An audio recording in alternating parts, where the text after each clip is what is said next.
हमें ज्वाइन करें सीनियर रहनुमा पाकिस्तान पीपल्स पार्टी कमर जमान कायरा साहब, although he needs no introduction. Kaira साहब अस्सलाम वालेकुम, thank you so much for joining us. Kaira साहब, गुफ्तगू का आगाज़ इसी हवाले से आपकी, चूँकि हम गुफ्तगू सुन भी रहे थे, जो SDPI के ज़ेर एहतमाम फंक्शन और सेमिनार कंडक्ट किया गया था, उसमें भी आपने ये मौक़िफ़ इख्तियार किया कि डिबेट बहुत दफ़ा हो चुकी है, उठ चुकी है और फिर ख़त्म भी हो गई है। लेकिन इस बार कायरा साहब, आपको क्या लग रहा है कि इस बहस का कोई मुस्बत नतीजा हमें नज़र आ रहा है निकलते हुए, या फिर जो फॉल्ट लाइन्स, जिन सेंसिटिविटीज़ का आपने जिक्र किया था उस कॉन्फ्रेंस में, वो आपको लग रहा है कि बढ़ने के खदशात हैं? नहीं ना, हमारी तरक्की पजीर जो माशरे या ममालिक होते हैं उनके अंदर प्रॉब्लम्स तो रहते हैं, वसाइल थोड़े हैं, मसाइल ज़्यादा हैं, अनइक्वल डिस्ट्रीब्यूशन है, यूनिट्स के अंदर आपस में तफावत है, इदारों के अंदर आपस में खींचातानी होती है, जमहूरी अमल प्रॉपरली चल नहीं रहा होता, तो ये मसाइल तो रहते हैं।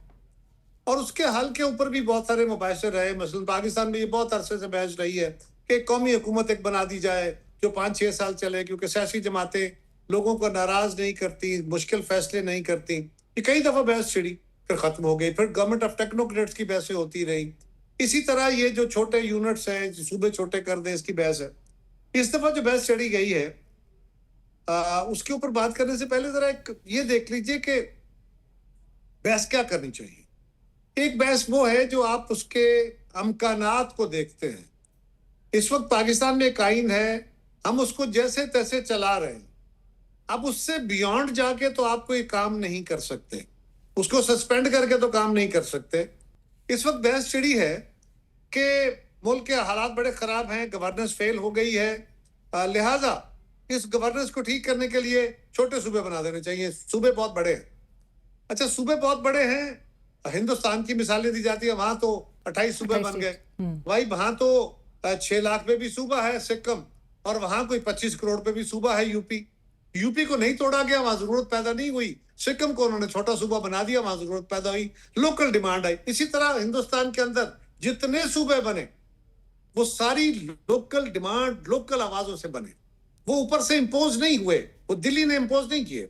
अब हमें क्या करना है, यहां ये बहस है कि जी क्योंकि निजाम फेल हो गया है, गवर्नेंस खराब हो गई है, और इसको ठीक करने के लिए सूबे छोटे कर दें। इसका मतलब क्या हुआ कि आपने जो वफाकी सतह की हुकूमत है या गवर्नेंस है वो ठीक है, उसमें कोई प्रॉब्लम नहीं है, उसमें कोई मसला नहीं है, उसकी टैक्सेशन ठीक है, उसका रेवेन्यू रिकवरी ठीक है, उसके इदारों के रोल ठीक है, वजारतें ठीक चल रही हैं, यानी वहां सब अच्छा है।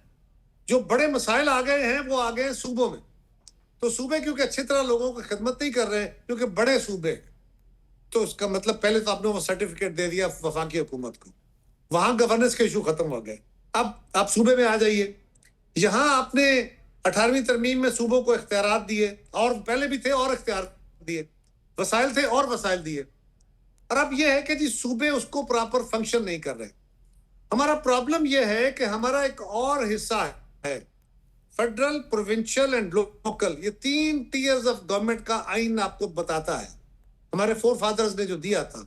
18वीं तरमीम में हुआ ये कि ये 2 टीयर्स फेडरल और प्रोविंशियल जैसे तैसे वो चल रहे हैं, उसका एक मुद्दत भी तयन है कि आप इतने अरसे के अंदर उसका इलेक्शन कराएंगे, गवर्नमेंट नहीं आ जाएगी, गवर्नमेंट खत्म हो गई फिर भी इलेक्शन कराने पे पाबंद होंगे। लेकिन ये 3rd टीयर के बारे में एक लाइन लिख के इसको सूबों में सूबाई खुद मुख्तारी का जो उस वक्त जोर था, उसके जोर में ये कह दिया गया कि मकामी हुकूमतें बनानी है, ये काम सूबे करेंगे और वो सूबे इसको हैंडल करेंगे। सूबों ने क्या किया, उनको वसाइल मिले थे, उनको इख्तियार मिले थे, सूबाई हुकूमतें उस पर जम के बैठ गई, न वो अपने इख्तियार छोड़ रही हैं, न वो नीचे वसाइल डिवॉल्व कर रही हैं। NFC हुआ तो आपने PFC करना था, अब PFC का पैसा जिलों में जाता तो वो कैसे तक लगता, वहां लोकल गवर्नमेंट का कोई इफेक्टिव निजाम नहीं है। तो जो काम करने की जरूरत है इन हालात में, आप नए सूबे आईनी स्ट्रक्चर के अंदर, मुझे नजर नहीं आता, हो सकता है मेरी गलती हो, मुझे नजर नहीं आता कि आप आसानी से ये काम कर पाएंगे। लेकिन जो लोकल गवर्नमेंट का निजाम है वो तो आपके आइन में है, उसको इफेक्टिव लोकल गवर्नमेंट का तजर्बा भी जनरल मुशर्रफ के दौर में हो चुका। उसकी जो खामियां थी कि उसको सेंट्रल कंट्रोल था वो छोड़ दीजिए, उसका अकाउंटिंग सिस्टम बेहतर कीजिए, और जो खामियां थी वो ठीक कीजिए। लेकिन आप एम्पावर्ड लोकल गवर्नमेंट दें, सारी जमातों को इस पर इत्तफाक कराएं और उसको आइन के अंदर तहफ़्फ़ुज़ दें कि अगर किसी जगह लोकल गवर्नमेंट का निजाम कोई हुकूमत खत्म करेगी तो पहले वो सूबाई हुकूमत उसके रीजन देगी कि क्यों खत्म कर रही है, ताकि वो कोर्ट में चैलेंज हो सके।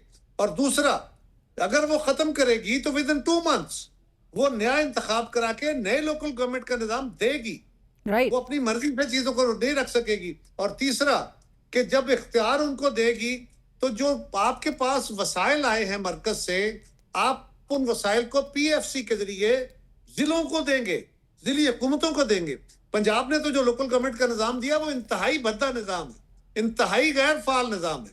उसमें बहुत सारे फ्लॉ जानबूझ के रखे गए हैं ताकि ये कल चैलेंज होकर टूट जाए। लेकिन आप कह रहे हैं कि हुक्मरान के छोटे सूबे बना के हुक्मरान और अवाम के दरमियान गैप को ब्रिज करना है, तो ये ब्रिज करने का निजाम तो पहले मौजूद है। करना ये चाहिए अलीना कि हमने ना तो वफाकी सतह पे निजाम को चलने दिया है, ये हमारी नीयतें, ये हमारे इरादे खुद अपने सियासतदानों के, बाकियों के, अदालतों के, एस्टेब्लिशमेंट के, सब इसमें शामिल है। और इसी तरह सूबों का भी। लेकिन जैसे तैसे वो निजाम चल रहा है, उसके ऊपर आईनी कदगन है कि आपने इतने अरसे में इलेक्शन कराना है, आपने इतने अरसे में हुकूमत बनानी है, आपने एनएफसी करना है। तो अब हो रहा है, उसके ऊपर किसी को गिला है नहीं है, एतराज है नहीं है, लेकिन वो हो रहा है। इसी तरह आप इस पे सूबों को पाबंद कीजिए और इत्तेफाक राय इस पे जल्दी हो सकता है।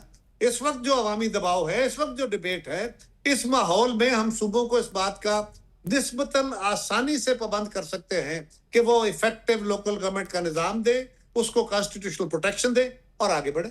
और कायरा साहब, यही आपकी पार्टी की भी ऑफिशियल पोजीशन है? मेरी पार्टी की ऑफिशियल पोजीशन के बारे में मैं सिर्फ इतना कह सकता हूं कि पीपल्स पार्टी ये कहती है कि आइन के अंदर जो तरीकाकार दर्ज है सूबे बनाने का, आप उससे बियॉन्ड नहीं जा सकते, उसके मुताबिक चलिए। राइट, बट कायरा साहब, अब जिस तरह मैंने कोट किया, शहबाज शरीफ साहब की काबीना के 5 वुज़रा इसके हामी हैं। मुस्तफ़ा कमाल साहब ने तो यहाँ तक कह दिया, क्योंकि राना सनाउल्लाह साहब ने ये बात 2 रोज़ कबल की थी कि अब तक मुक़तदरा की जानिब से कोई पैगाम हुकूमत को नहीं आया, सो हुकूमत से गुफ्तगू जो है वो अभी उस हुकूमत से बात होगी। मुस्तफ़ा कमाल साहब कहते हैं कि 26वीं और 27वीं आईनी तरमीम आई थी तो काबीना से कोई डिस्कशन हुआ था, उस पर उन्होंने सवाल किया कि कोई डिस्कशन नहीं हुआ था, उनको उसी दिन पता चला था जिस दिन वोट देना था। सो जब ये आनी होगी, उन्होंने कहा उस दिन जो है पता भी नहीं चलेगा और तरमीम आ जाएगी। नहीं, ये अलीना हक़ाइक़ के खिलाफ बात है। आपको याद होगा 26वीं आईनी तरमीम में जब हमारे साथ वो तरमीम का ड्राफ्ट शेयर हुआ, वो लेट हुआ, लेकिन उस वक्त बिलावल साहब वो ड्राफ्ट लेके मौलाना फजलुर रहमान साहब के पास गए और उनके साथ कई नशिस्तें उनकी हुई।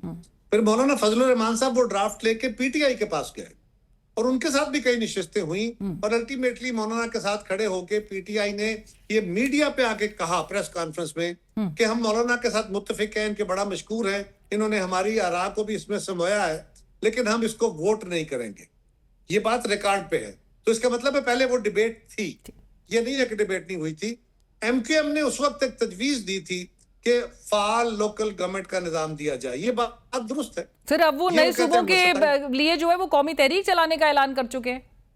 नहीं, उनका हक है, तहरीक चलाएं, लोगों के पास जाएं, लोगों को कायल करें, बाकी जमातों को कायल करें। लेकिन कायरा साहब, आपने जो भारत की मिसाल, कतई कलामी की माफी, लेकिन जो आप भारत की मिसाल जब आगाज में दे रहे थे तो आपने कहा कि वहां पर ऊपर से इम्पोज नहीं हुआ। सो इस मुल्क में भी बज़ाहिर तो तासुर यही है कि जब चीज़ें करनी होती हैं तो फिर वो हो जाती हैं, उसके लिए सबको ऑन बोर्ड ले लिया जाता है। सो इस बार पीपल्स पार्टी इस चीज़ पर अग्री करेगी या फिर पीपल्स पार्टी ऑपोजिशन का साथ? और आज चूंकि खबर भी अब से थोड़ी देर पहले सामने आई है कि पाकिस्तान तहरीक इंसाफ के साथ भी जो है वो हुकूमत को टफ टाइम देने के लिए मिलने का इम्कान जाहिर है, ऑपोजिशन के साथ मिल जाएंगे आप लोग? ऐसी कोई चीज मेरे इल्म में तो नहीं है। आपको कहीं से खबर आई है मुझे भी बता दीजिए, क्योंकि मेरी जमात की अभी तक कोई मीटिंग ऐसी हुई नहीं जिसमें ये फैसला होता। ये मफरूजे हैं और बहुत सारे लोगों की ख्वाहिश है कि जल्द हो जाए। सवाल यह है कि मैं क्या कह सकता हूं इस पे। मेरी सिंपल इस पे ये पोजीशन है कि हम हुकूमत के साथ एक हालात के तहत हैं।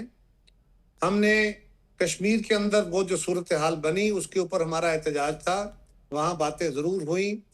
अब अगर आपका ये ख्याल है कि कोई ताकत वाला हमारे बाजू मरोड़ लेगा और 5 वजीर ये कह रहे हैं, तो उन 5 वजीरों में मुस्लिम लीग के वज़रा कमी हैं और वो अपनी जाती आरा दे रहे हैं। जिस तरह मेरी जमात की तरफ से आपको अच्छा लगे बुरा लगे, किसी को अच्छा लगे बुरा लगे, चीफ मिनिस्टर कह रहे हैं, वहां की हुकूमत कह रही है, मेरी पार्टी के चेयरमैन कह रहे हैं, सूबों के ऊपर अपनी वादे पोजीशन दे रहे हैं, किसी को पसंद आए ना आए अपनी बात। मुस्लिम लीग की तरफ से क्या चीफ मिनिस्टर पंजाब ने कोई स्टेटमेंट दी है इसके फॉरवर्ड अगेंस्ट? क्या शहबाज शरीफ साहब ने कोई स्टेटमेंट दी है? क्या मियां नवाज शरीफ साहब ने कोई स्टेटमेंट दी है? कि काबीना के अंदर डिस्कशन के बाद कोई बात आई है? क्या मुस्लिम लीग की पार्लिमानी पार्टी के अंदर कोई डिस्कशन हुई है?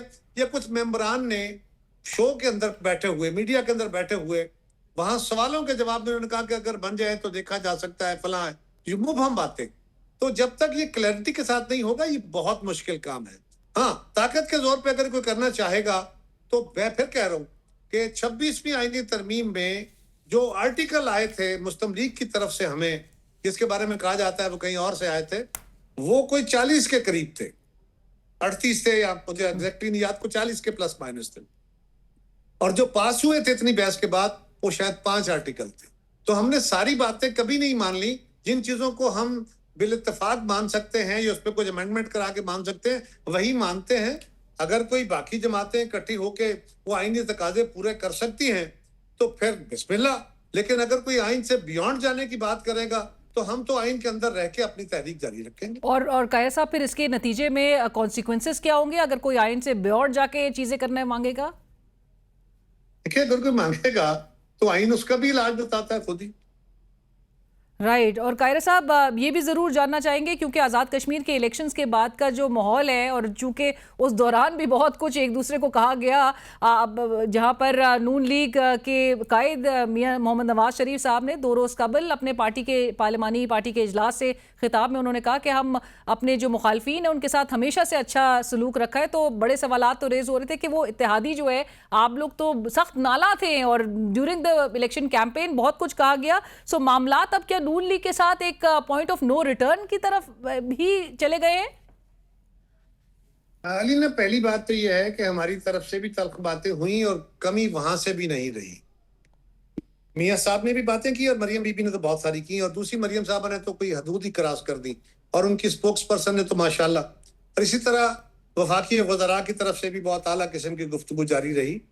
हमारी तरफ से भी सदर साहब की तरफ से कोई गुफ्तगू नहीं हुई। चेयरमैन कैंपेन कर रहे थे, कैंपेन के दौरान जो बातें हमने की वो क्या थी? पहला फेज जो मीरपुर डिवीजन का था, उसके अंदर हमारी कैंपेन में वो तलखी नहीं थी। वो तलखी क्यों पैदा हुई? जब फर्स्ट फेज में हमारा मैंडेट छीना गया, तो सेकंड फेज में, उस फर्स्ट फेज के बाद और सेकंड फेज के दौरान फिर हमारी क़यादत ने ये बातें जरूर कही कि अगर यही इसको एड्रेस कीजिए, और हमने जाके सबूत दे के बातें की, एग्जैक्टली इलेक्शन कमीशन के दिए हुए सबूत। और फिर हमने कहा कि अगले फेज के लिए ये ठीक कर लीजिए।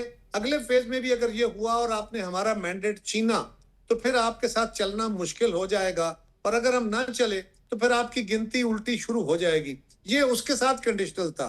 अब वो बिल्कुल गुस्से की बातें भी थी, हमारे साथ ज्यादती भी थी, इलेक्शन के माहौल में गुफ्तगू हुई है। अब अगर उसके ऊपर क्या देते दोनों की मिल रही है, देखना यह है कि हमने हुकूमत का साथ मुल्की हालात के ताबित किया था। आज अगर मुल्की हालात इस बात के मुतकाजी हुए तो पीपल्स पार्टी अपना फैसला ले सकती है, लेकिन उसके लिए हमारी सेंट्रल एग्जीक्यूटिव की मीटिंग होगी जो जल्द होने वाली है, और उसके अंदर पीपल्स पार्टी सारी डिटेल से देखेगी कि मुल्की हालात, रीजनल हालात, नफे नुकसान क्या है, और उसके बाद अपना फैसला सुनाएगी। एक बात कि हम जमहूर और मुल्क के मफाद में कोई फैसला नहीं करेंगे। वही राना सनाउल्लाह साहब ने कहा था ये उल्टी गिनती सीधी हो जाएगी। देखिए, ये ना बातें होती हैं, चुटकुले होते हैं, चलते रहते हैं। मैं कोई बात कह दूंगा, फिर आप उनको कहेंगी उसने ये कहा, तो ठीक है, उन्होंने कोई बात कही। राना साहब बड़ी ज़ूमानी गुफ्तगू में चीजें निकालते रहते हैं, तो ठीक है, उनका अपना ख्याल। तो आपने कहा कि पार्टी के जो सीईसी का इजलास होगा उसमें तय किया जाएगा और मुल्क के हालात को मद्देनजर रखते हुए ही फैसला किया जाएगा। बहुत शुक्रिया कायरा साहब, और इसी के साथ ही कल तक की इजाजत दीजिए। अल्लाह हाफिज।